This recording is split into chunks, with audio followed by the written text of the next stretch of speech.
So you worked on Sinners as well. Yes. They asked me to do the scene inside the speakeasy when it was the time transition scene where we get to see all the music and the big oner that happens. And, he let me go as ambitious as I wanted. And it kind of turned to what it turned into. And it was, I was shockingly close to the boards. Ryan had he was like, this is going to be a centerpiece of the movie. And I was just happy enough that he would think of me to help make that possible.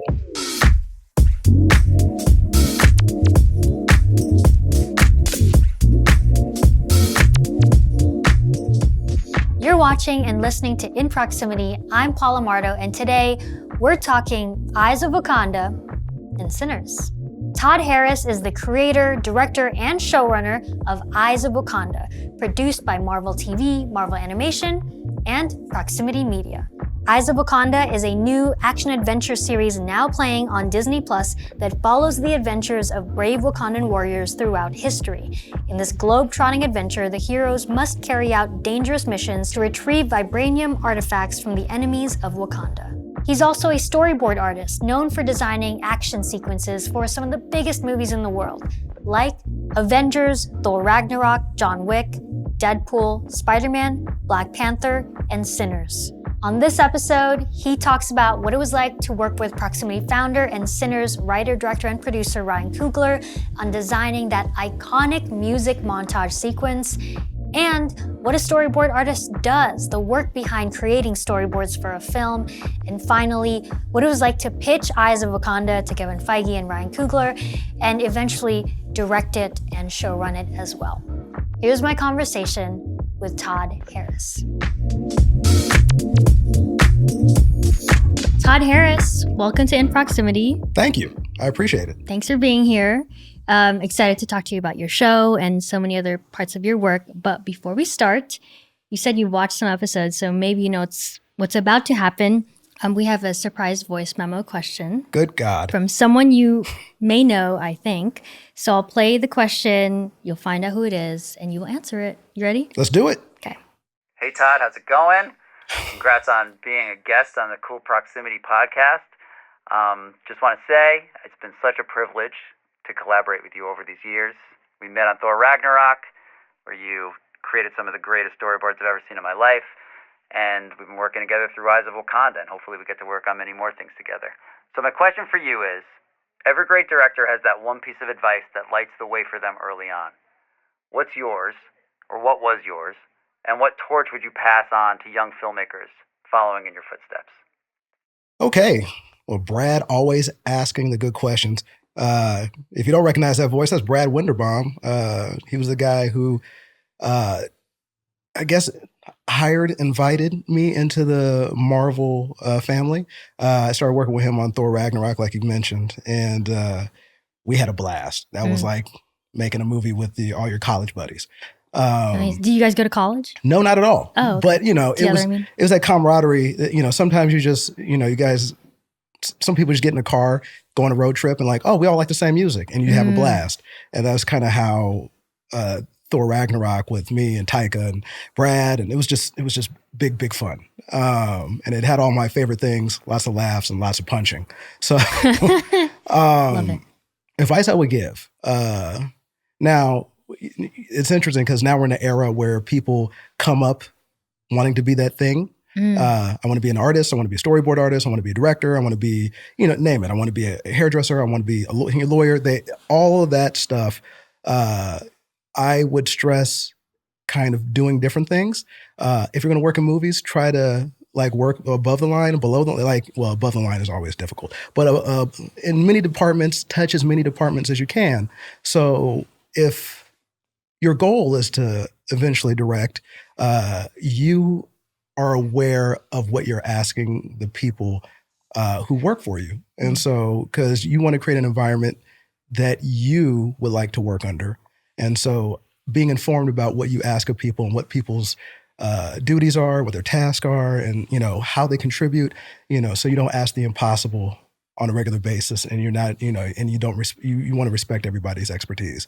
So kind of filling up your cup about what everybody does around you, I think, is the best advice I can give any aspiring director. I think that's really great advice, because it's also you might think, because I feel like this is a trend, I've interviewed several people now for this podcast, and some people come into the industry knowing what they want to do already, but some people have one idea, but then it sort of morphs and, twists and turns in your career, take you somewhere else. But like, I love the advice you give, because you won't really know if you want to do the thing unless you try the thing. And why not try a couple different things so that you can learn, what works and what doesn't for you? Absolutely. And usually if you do it right, all those other things will feed into the thing you might eventually do. Exactly. I have plenty of lessons I've learned that have come into greater focus once I learn other things. So, can you give one example of that? Well, man, that's a big one. Cause I've had the fortune to work on a lot of different movies. I've worked on the better part of 70 or 80 of them, something like that. And so, you learn what to do and what not to do. One interesting thing, context matters. So when you're presenting an idea, even if it's the best idea in your mind, if it's only one, it's also the worst idea. So always try to deliver a minimum of 3, because choice is important and people like to contribute to the decision-making process. So, and I've seen that fall flat when presenting to directors or department heads. So that was a big lesson, because I would scrutinize things and go, here you go, here's the best one. And think, but that's not my job. It's their job to make the last decision.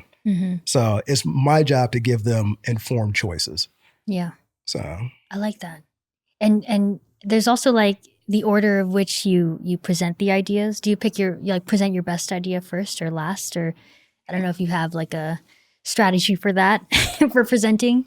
Usually by the time I present ideas, the last thing you want to do is present an idea you don't want to do. So I'm pretty married to all my options, because historically I've had plenty of times where they'll pick the thing you don't want to do. That was something I learned in my youth. So the solution to that is never present ideas you don't want to do. And so that will get you out of a lot of trouble.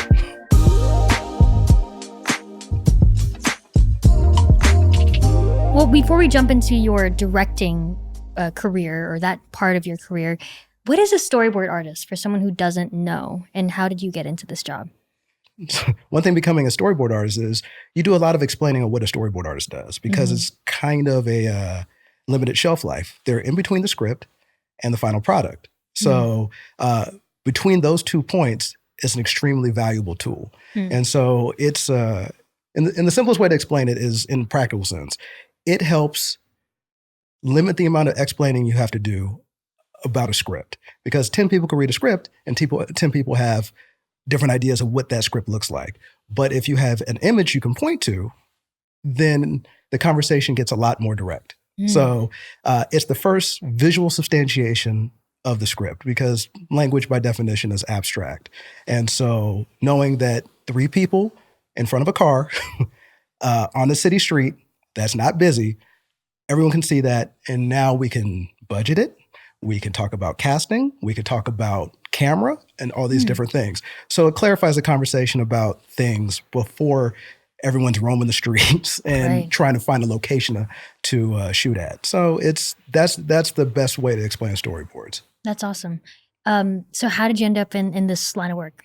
There's 1,000 different roads to roam in terms of becoming a storyboard artist. Everybody from people who grew up loving film, some people who love comic books, some people who love animation, some people transfer from those different fields into film. But I was training to be an animator, but when you hang around a bunch of animators, I realized it was something I can do, but I'm not an animator. Wait, why were you hanging out with did you want to be an animator? I went to school for animation. And so, back when 2D animation was a viable career. Now it's coming back, but feature film 2D animation, when that was a viable career. But was there a particular film that made you interested in that career, like an animated film or something? Well, as a career, because I loved animation growing up, anime, American animation, all of it, all the time, loved it. But Lion King was the lightning rod that made you go, wow, there is a whole world here, because it made the entire world do that, because due to the success of Lion King, a plethora of different animated studios all popped up trying to chase that lightning in a bottle. So it was a practical decision combined with a passion. So anyways, I fell into storyboarding because I love drawing and I love telling stories. And storyboarding has just the right fidelity of the amount of art I want to contribute to my story. So animation is very close. For lack, no pun intended, the proximity to the story is very close for animation. And writing is 30,000 feet. So, storyboarding, it's the same thing with comic books. You got to put a lot of effort. Concept art, there's a lot of effort. Storyboards, the drawings kind of flow out of you in order to tell the story, because the art isn't the product, it's the road to get to the story. Yeah. So, and that's why I kind of gravitated to storyboards, because it kind of does everything. It's a little bit more impressionistic, it's fluid, it communicates, and it does all the things I like about storytelling. Yeah, that's really cool. So just when you get a script, what's your process? Like, how do you break it down, I guess? Well, storyboarding is kind of like every category. So you have TV animation, you have TV live action, you have feature film animation. All of them have their kind of accent in terms of how they use a slightly different vocabulary to describe things, and they have slightly different approaches. Live action film, they is a lot more establishing ideas more so than acting out the entire scene. Whereas like TV animation, it is shoot from the hip. You have to act out the entire scene. Whereas like feature film animation is much more exploratory. So depending on which project I'm working on, that process can change. A lot of times on thumbnail, a lot of people love thumbnails. But usually— what do you mean by thumbnail? Thumbnails are very small, very simple initial sketches to kind of put you on the path of where you want to go. It's usually the first step before you commit too much time to any particular drawing. So it's like a rough cut. Extremely rough. Okay. So by definition, a thumbnail could potentially be the size of a thumb. So like literally a thumb size. Yeah, wow. Like tiny Post-its. It's a very small drawing. Cool. And so, but what I usually like to do is I like to get into the scene, find out what the spine of the story is. And I've had enough experience where I can usually kind of hit my tentpole beats and then connect the pieces. But I like to really soak in the script and really get an idea, because you're the first directorial choice. Once you get out of the scripting phase, you're going to choose the viewpoint of whatever character or whatever moment that you're going to be illustrating. So it's mostly getting into the story and getting into the character and hitting those beats in a very definitive way, so it has a voice. I would get a lot of questions like, how long would it take you to storyboard 5 pages? And if it's 5 pages of me and you talking in this room, it wouldn't take very long. Right. But if one of those pages says epic battle ensues, yes, that can be months. Yeah. So Cut to, no. Exactly. So the opening, like, just imagine the opening of Saving Private Ryan. That's a lot to figure out. Oh yeah. So it just all depends. It's very project dependent and also too budget dependent. Yeah, that's so cool. I mean, I've never thought about storyboard artistry because my brain doesn't operate that way. I'm curious, I mean, you've worked on so many films. I mean, Black Panther and Sinners, of course, but also John Wick, Deadpool, Avengers. Can you name a couple, I guess, scenes that you, are most proud of in that? Because my understanding is in what you do, you're not just translating a script. Sometimes you get to also pitch some ideas. So are there any ideas you pitched for any of those projects that made it to the final product? No, absolutely. It's there's times where I pitch ideas and they make it through. The real success is when they make it to when you pitch an idea and it makes it all the way to the trailer. One idea, this was a long time ago, John Wick 1. And I was around from the very beginning of that one. And there's a scene in there where there was a car chase and it's a shootout because it's John Wick on the Brooklyn docks. And John hits a bad guy, and the bad guy rolls over the front of the car, over the window. Because I always use the joke when we were doing, everybody gets 2 bullets in John Wick because he's a professional. So so that professionalism will never not be realized. So John shoots somebody, and as the guy rolls over the car, pap, shoots shoots the guy twice as he rolls over the roof of the car. And the director, both of them, they were like, I like that. And it made it all the way to the trailer, and I got a big laugh. So, That's awesome. But there's quite a few stories, and that's kind of how my career started blossoming, is because a lot of my pitches would carry through to show up on camera. That's so cool. And what's the feeling like when you're watching, that scene in a theater with people? You know what I mean? How does that feel? Oh, it's fun. It's now, there's a bunch of grumpy storyboard artists out there as well. But the best thing about being a storyboard artist is you can take as much credit as you want and have no responsibility. So it's like, yeah, I did that scene, and I did this and that, and it's like, oh, I didn't like that movie. Well, I didn't direct it. so you get a chance to vicariously live through that. Yeah, So. That's awesome.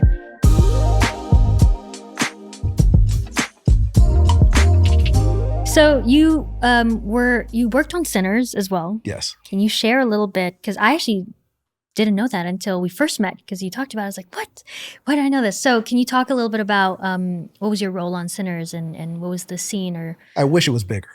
They called me at the tail end of EYES of Wakanda. I was deep in post, and I was juggling 4 chainsaws. And for some reason, Zinzi called me up. That's Ryan's wife. Ryan and producer Coogler's on the wife, film. And Yes. producer. And I was like, why is she calling me? And she was so sweet. She was like, listen, I know you're busy. And I was like, yeah, what's going on? And he's like, well, Ryan really wants you to work on this movie, or wants specifically a scene. And I was like, sure. Because I can't be that busy. Of course I'm gonna help Ryan out. But Ryan's such a nice guy. He forgets he's a boss sometimes. And I was like, yeah, he could have called me and be like, listen, man, I need you to storyboard this scene and do some hair. Like, I would have done it because Ryan's aces. And so they called me up, and they asked me to do the scene inside the speakeasy when it was the time transition scene where we get to see all the music and the big oner that happens. And Ryan has some ideas. I pitched back some ideas, and he let me go as ambitious as I wanted. And it kind of turned to what it turned into. And it was, I was shockingly close to the boards because it was very early on in production. But Ryan had he was like, this is going to be a centerpiece of the movie. And I was just happy enough that he would think of me to help make that possible. So, I mean, it's such a iconic moment. So many iconic moments in the film, but that one I think stood out to a lot of people for a lot of reasons. And honestly, I think you just never seen that done ever before. Oh, he was anxious. He was so, like, when I delivered the first storyboard, he was like audibly happy about it, and because you could tell how much it meant to him to communicate that.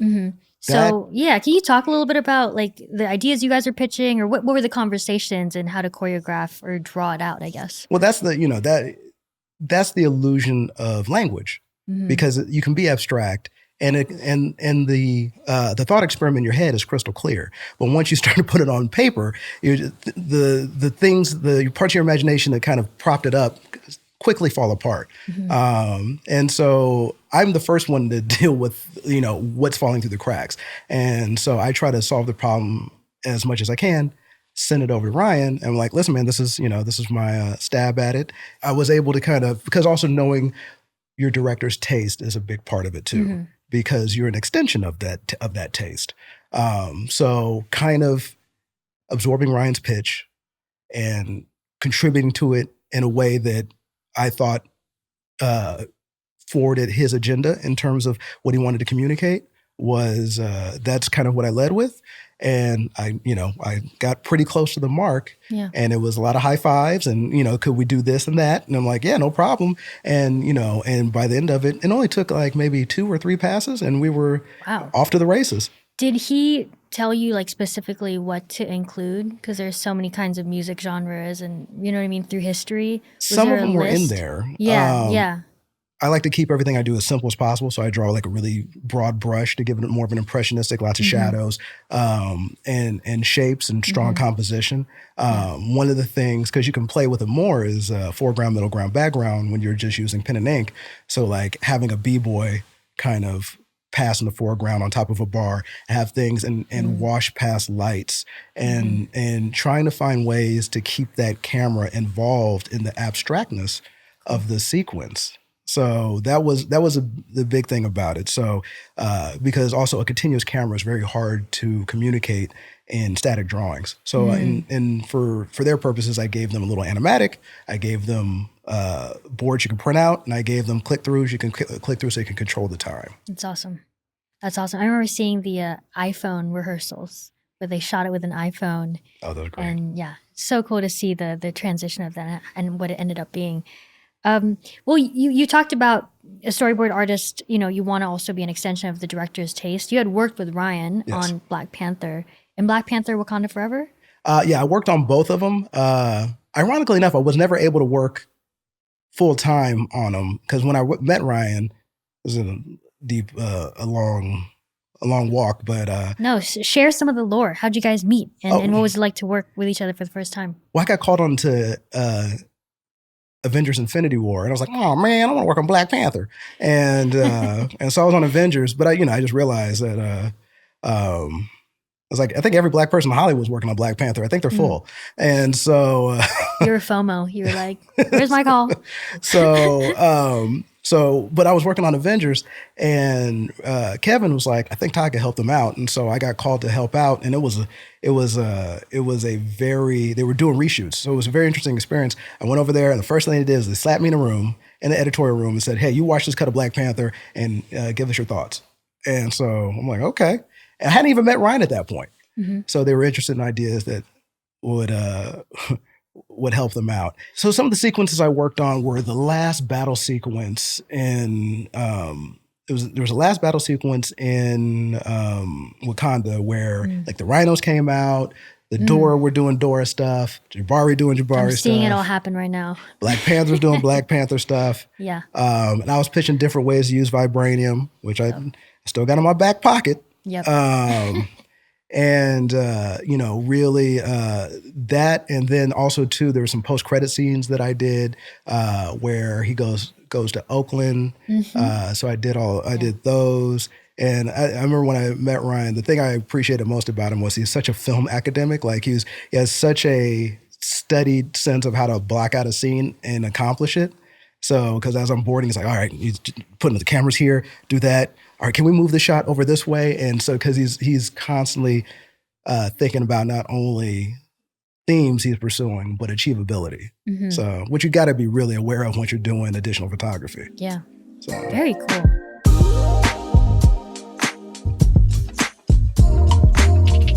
Let's talk about Eyes of Wakanda. Okay. I know something about that. Yeah. So you pitched this to Kevin Feige or Ryan Coogler first? I think it was Kevin first. There was two parts. So I had a whole bunch of scenarios. But one of the ones was, I was saying that like Wakandans are kind of like MIT students who are also Spartans. Everyone's super smart. Everybody in Wakanda has a six-pack. They do not, you don't not get conquered for 10,000 years and not everybody not be able to handle themselves. So they are aces all the way through. So, and historically, if you have a 14-year-old Wakandan in a room full of grown men, that 14-year-old is the most dangerous person in that room. That's who they are. And so with that, one of the stories I really wanted to tell was the story of Memnon. And, in the Homerian Greek epic, Memnon was an Ethiopian king who came to the aid of Troy to help defend Troy against the Greek army. And he was the equal of Achilles. And so much so that Zeus favored him. But, the way things work, Achilles he got the favor of another deity, and he was able to win that war. But Memnon was the only person to ever draw blood from Achilles in the Homer story. And I was like, well, what if the world has always been cosmopolitan? Like we've mingled for a long time. We're not as isolated as we think, especially around the Mediterranean. And also part of Black history is world history. World history is also Black history. So so showing that, because it's a story that's true, as true as Homer can be.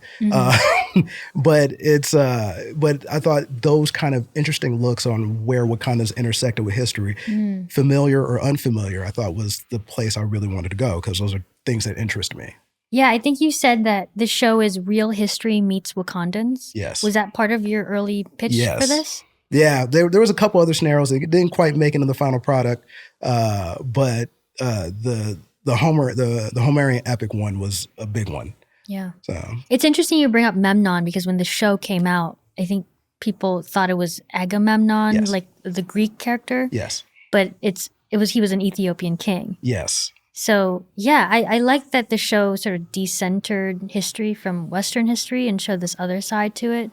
But what did you think of the sort of, I don't know, reactions to fans sort of digging into the history? Because they got deep. Yeah, some of them did, some of them didn't. Some of them were like, Agamemnon. And I'm like, just 2 more minutes on Wikipedia. Yeah, just scroll down a little bit. So there was definitely that. But that was the point of it, is to allow people, like the Sea People, for instance. The Sea People it was kind of like a blank check from Ryan. So Ryan, I think he saw something about the Sea People, and he was all about it. And so the Sea People, slightly contested, not a whole lot of information about them. So it just allowed me to do kind of whatever I wanted. And so that was kind of a love letter to the movie Conan the Barbarian.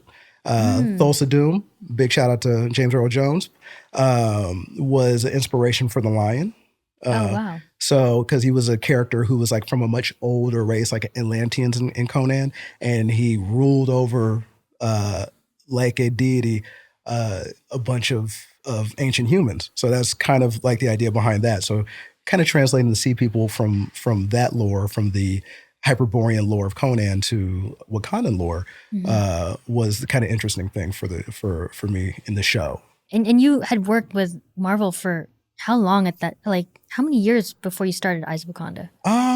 You don't really do it by years. You do it by movies. Okay. And by that time, I had, maybe 5 or 7 projects. Okay. Because it was Ragnarok, Endgame, Infinity War, the Black Panther, wow. Hawkeye, Black Widow. Like, there's a few I'm missing. It's kind of, it all turns into a long blur.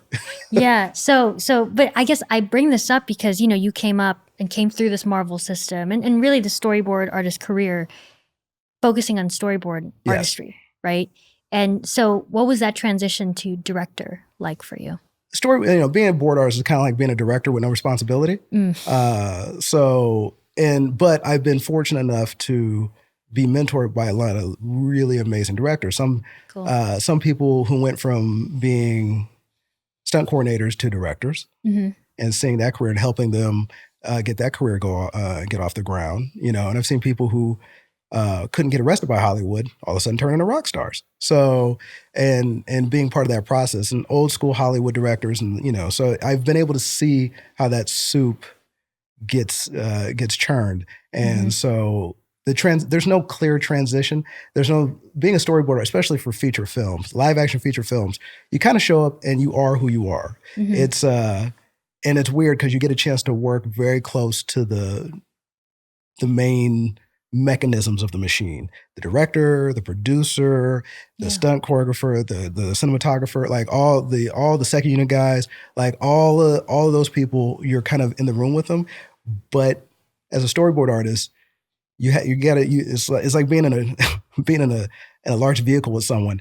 I'm kind of riding in the flatbed, leaned into the cabin, talking to these people, and they're in the they're actually in the car with the air conditioning and all this other stuff. So they are the main principals, and I am just there to help them out. So I'm next to them, but I'm not really as entrenched in them. I'm just there to support them. But I get to hear all the interesting conversations, all the struggles, all these different things. So that kind of helped inform me on a path to take towards directing. That's great. I love that all your metaphors are super visual, naturally, because I could picture that car metaphor. So now that you're in the driver's seat, right? Can you name some of the, I don't know, just working on this particular show? It's technically your baby. You pitched it. Yeah. So what were some of the challenges, and how did you kind of learn from them? So many challenges. one of the biggest challenges was it was during COVID. So there was a boom of production during that era. So trying to find people to work on the show was really hard because everyone was busy or scared of dying because, we were all spraying disinfectant on bread or whatever we were doing back then. And so... So you had to manage this production remotely? Yes. Wow. And then also, too, trying to find people, you're begging for work, and then once you're in charge, you're begging people to work for you. But the first and foremost, you have your pitch, you have your idea, you kind of have a direction where you want to go, and now you got to convince everybody else to go in that same direction. So you populate your writer's room, and I was able to get some amazing writers. Yeah. I was lucky enough, Jeffrey Thorne is a writer, and he ran his own Black Panther series for old Marvel animation. And he's a veteran TV writer, Mark Bernardin, he's written a bunch of stuff, comic book writer, comic book animation writer, TV writer, and does a podcast with Kevin Smith. And a SIPO, brilliant woman, she was a showrunner as well as a writer and a director for her own television show for Netflix. And somehow I convinced her to help me work on this show. Incredible. So in, every one of these, every step of the way, you kind of create a family because you guys are putting, everyone's putting their ideas in this mixer and trying to make a new recipe out of it. And so it's fostering those relationships was probably the most important thing in building those departments. Yeah. So not only could they talk to each other, but they can also talk through me and to make a show that felt like it had a singular voice. Yeah. Can you talk about some of the, whether it's storylines or even characters? Because you guys develop new characters, Absolutely. Right? Like Noni and The Lion, Jirani. Can you talk about some of those characters and sort of how they came to be, how you worked with the writers to create them? Well, I had themes I was always pursuing. And one of the things, we're always trying to find ways to break story and do something different. And I will say EYES of Wakanda by far is the most original production that Marvel, the MCU has put out because there's no comic book it's based on. So I was lucky enough to create all these new and exciting characters. I kind of imparted on myself to make Wakanda feel bigger. And so you can have the cocky Wakandan, the serious Wakandan, the rebellious Wakandan, the introspective Wakandan. So we were just pursuing those themes, and the characters are manifestations of those themes. What do you have with someone like Prince Tafari, who is searching for a sense of identity from a place that is full of identity? Yeah. I feel like Noni was the same, right? She was Adora, and there's so much pressure, I think, to be this like perfect soldier, warrior woman, and then she kind of breaks free from that in her own way or questions it. And there's so much backstory with Noni. Noni was like one of my favorite characters because she's competent in all the wrong ways to be Adora. So... But sometimes you find out that just because the things you do aren't valued here doesn't mean they don't work very well over there. So, and that's like Noni was not only she had a voice, she just needed to find her audience. Yeah. And her audience were the war dogs. So, and that was so that kind of journey of finding Wakandan searching. That's the things you just don't have time to do in a feature film. Yeah. Yeah. It's interesting because, in the TV show, you have time to stretch that out a little bit more. How did Iron Fist get into the mix? I know folks got pretty excited about that. Well, it's weird because I love a cool character who talks all the smack in the world and, does all the fun stuff and is highly skilled. So we had different ways. We had... I don't want to. The only thing is, we have so many different story ideas that we kind of cherry picked. So if the season 2 ever happens, I don't want to say like, oh man, we had this awesome thing with this character. So right. Save it for season 2. Yes. So, but Iron Fist seemed like ripe fruit for us to do because it was of all the because we want to do a Marvel intersection. Kevin loves that. He loves Marvel characters bumping into other Marvel characters. And Iron Fist just seemed like the best place because we have 2 secret, highly competent countries that have elite warriors that are totems for their magical avatars. And so it just made sense that the living embodiment of the immortal dragon Shao Lao and the avatar of Bast meet each other in the ancient world.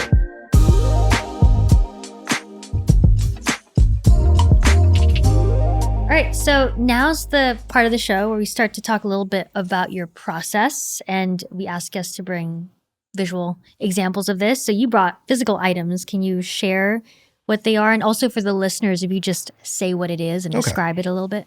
Well, process-wise, I always try to keep everything simple. The more simple your process is, it can stand up underneath the weight of problems or unforeseen circumstances. So one thing I like to do is, now I don't draw on paper too often, but when I do, I like to just keep a moleskin around. So usually either a smaller one that kind of lets me jot down ideas, and then also to keep a iPad around. Now, it might not be my primary workplace, but it does allow me to get ideas down, and more importantly, the advantage of this is that I can be anywhere and I don't need too much technical support. You're talking about the moleskin. The moleskin, yeah. So the good thing about having the traditional material for professional work is that you don't need any electricity. The only thing you need is a lap and a little bit of light. And I can get my ideas down, get my notes down. But more importantly for me is I need to get into a computer for searchability, because we go through ideas, we go through iterations, and you want to make sure that you can go back and find them easily. Going back to book number 13 from 5 years ago to find one idea that might be on page whatever turns into a problem. Right. So those are like for quick scribbles or something? Absolutely. So, and then at that point, I either take a picture of it, bring it into my iPad, or I might just reproduce it in my iPad. And then at that point, I can upload it to a computer to do final work, but it's always, I like to keep as few things around me as possible. Yeah. But so you say moleskin and iPad, but then you have one more piece there in your other hand. So yeah, this particular weapon is my big pen. 4 colors. It allows you to kind of get images down. It allows you to get writing down and kind of keep things separate.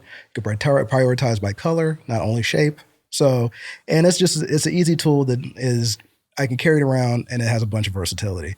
Also, too, a fun fact about big pens, because I love drawing in pen, is that you can shade like it's a pencil. So the versatility of one of these is just phenomenal. What about when you have to erase? What do you do? Scratch it out? I erase when I'm dead. No, it's I've been doing this long enough that I can kind of commit to my drawings. That's one of the things I do. Like I do painting and a bunch of different types of art, but I love drawing because it gets you to the idea very quickly, and the pen gets you there even faster. I guess for my final question, I wanted to ask, I mean, even before you worked with Marvel, I'm told you were also just a fan of Marvel and comics. And so you were literally a lifelong Marvel fan who then went on to direct and create your own Marvel show. It's crazy. Yeah. I mean, looking back, how does that feel? Like you've done it. You've done the dream, I guess. Listen, it vindicates all those trips to the comic book shop to my parents, dropping me off at the Comic-Con, with all the stuff that, I'm like, see, it paid off. So it's very gratifying. And also too, when you have a useless but specific warehouse of information about a very specific topic, which is like how strong the Incredible Hulk is compared to the Juggernaut, and now you can apply it. It's like, man, I've been waiting for this my entire life. So it's kind of an interesting place to find yourself. That it's like being able to do to ollie on a skateboard, and you're like, nah, now I'm getting paid for it. So that's amazing. So, but now you have to tell us like how strong is, or who's stronger, the Incredible Hulk or the Juggernaut? What's the Hulk? Hulk every day.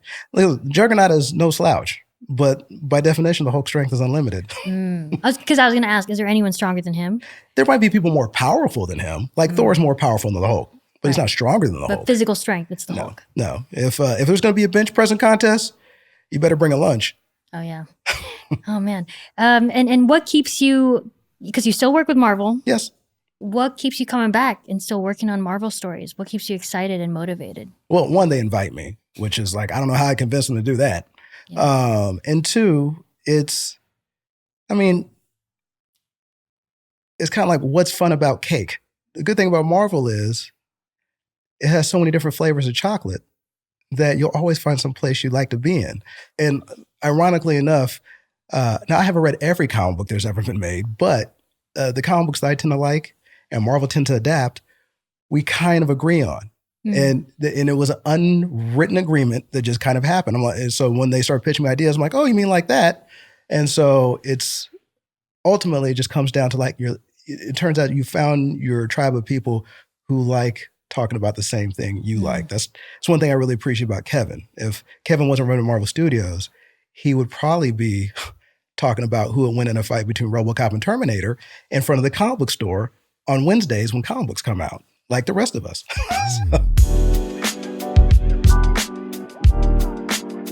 Prox Recs. Prox Recs. Okay, so Prox Rec is where our guest recommends anything really to our listeners or viewers. Tends to be like along the lines of what you do. So is there anything you would recommend to our audience? Art-wise, there's so many good books on art and there's so much good information. I feel like I can't contribute to the conversation, but books I love is like an old school book that you can never go wrong in getting is Bridgman's Anatomy. Some people learned Bridgman's Anatomy and didn't have to learn a shtick else after that and had amazing careers. It's just a great foundation for the building blocks on how to do figurative art.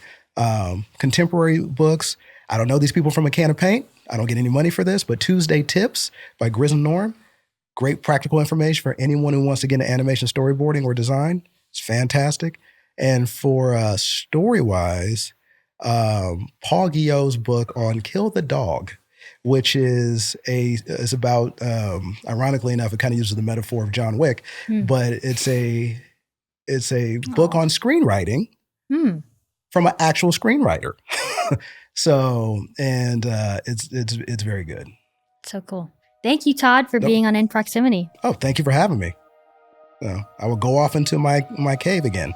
Yes, and we'll see you there.